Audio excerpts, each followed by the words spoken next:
situation. We have a situation we're trying to contain. We are in lockdown.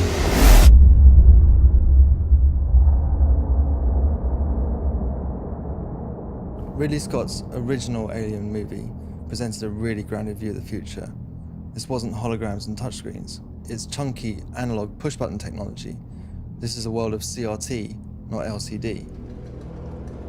Early in development, our artists studied the work of Ron Cobb, who was one of the original concept artists on the film. And the goal was that if we could understand his process, we would be able to expand on the universe while still remaining faithful to the original source.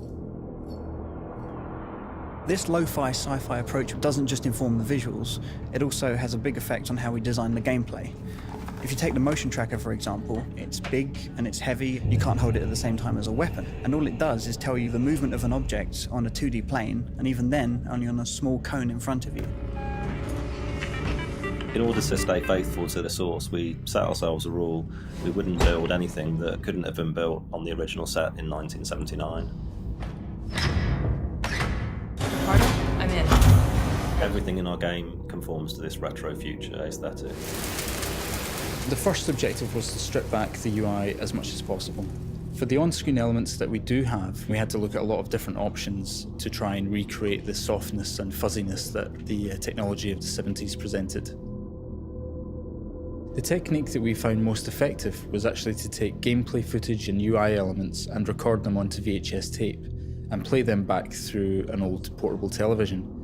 And on its way, we would distort the cables and stamp on the tape and generally destroy equipment in the process. And once we got that back into the game, we found that it didn't just look authentic, it was authentic. This is a game set in the future, but baked in the past. It's a place which we can really relate to. It's also a world in which technology won't save you.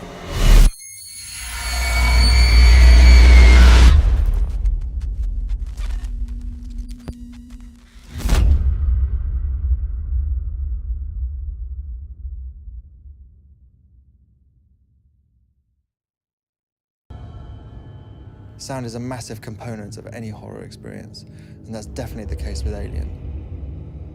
We wanted to be as authentic as possible when it came to recreating the sound of the original music, and so we put together our own orchestra from the best musicians that we knew around London, including some who had actually played on the original recordings with Jerry back in the 1970s.